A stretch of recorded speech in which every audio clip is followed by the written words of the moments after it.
Hello student, this is your moral value class.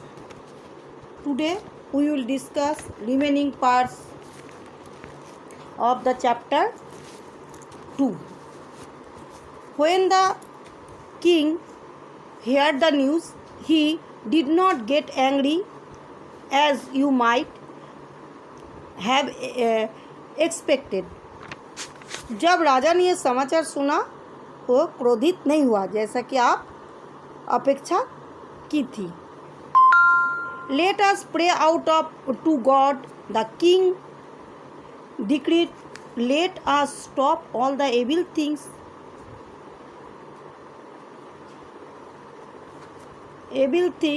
we have been doing. Let us stop hurting each other, and maybe God will have mercy on us. Maybe He will forgive us and not destroy our city like we deserve.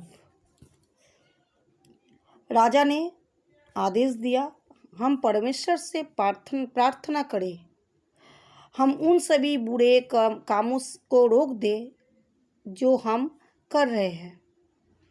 आइए हम एक दूसरे को चोट पहुंचाना बंद करें और हो सकता है कि भगवान की कृपा हम पर हो सकता है कि भगवान हमें माफ़ कर दे और हमारा शहर को तबाह ना करे जैसा हम लायक हैं. When God saw that they really were turning away from the evil they were living in, and that they were not just saying it, He had mercy on them. God decided He would not destroy the city. God saved their lives. भगवान ने देखा कि वे वास्तव में बुराई से दूर हो रहे थे जैसे कि वे जी रहे थे.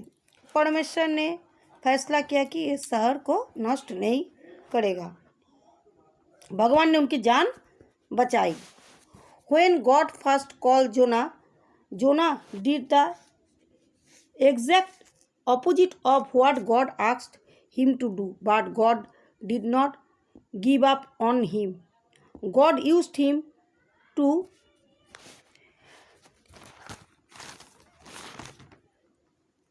accomplish his plan. It was just a little more painful than it had to be, but now Jonah was mad. भगवान ने देखा कि वास्तव में बुराई उसने फैसला किया कि उस शहर को नष्ट नहीं करेगा. भगवान ने उसके जान बचाई. परमेश्वर ने पहले जोना को बुलाया. जोना को जो कुछ करने को कहा उसके ठीक विपरीत जोना ने किया, लेकिन भगवान ने उसे नहीं छोड़ा. परमेश्वर ने उसे पूरा करने को लिए उसका इस्तेमाल किया.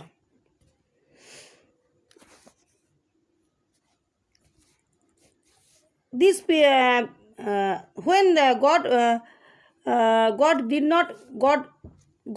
used to it was just a little more painful thing, but now Jonah was mad.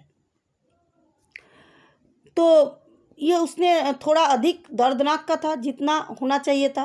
अब जोना पागल हो गया.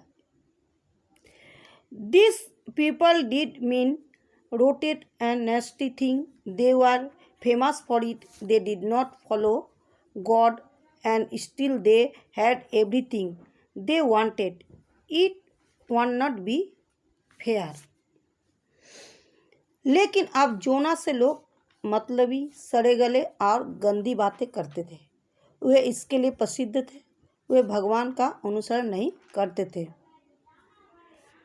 और फिर भी उनके पास वे सब कुछ था जो वे चाहते थे. ये उचित नहीं होगा. ये उन्हें इतनी आसानी से नहीं छोड़ना चाहिए. जोना ने अपने आप बड़बड़ाया. गुप्त रूप से ईश्वर को उन्हें दंडित करते हुए देखने के लिए उत्सुक था. अब भगवान उन्हें दूसरा मौका दिया. Jonah said, God, you want me destroyed the whole city of Nineveh. You should not expect this from me. Did not forgive you, even though you tried to run away from me. I love you so much. जोना भगवान से कहा, आप चाहते थे कि मैं निनवा के पूरे शहर को नष्ट कर दूं। आपको मुझसे ये उम्मीद नहीं है। क्या मैंने तुम्हें माफ नहीं किया? भले ही तुमने मुझसे दूर जाने की कोशिश की, मैं तुमसे भी बहुत प्यार करता हूँ, भगवान ने कहा। आज आप लोग कितना दूर पढ़ा दे, फिर नेक्स्ट दिन फिर आधा पढ़ा देंगे। Thank you.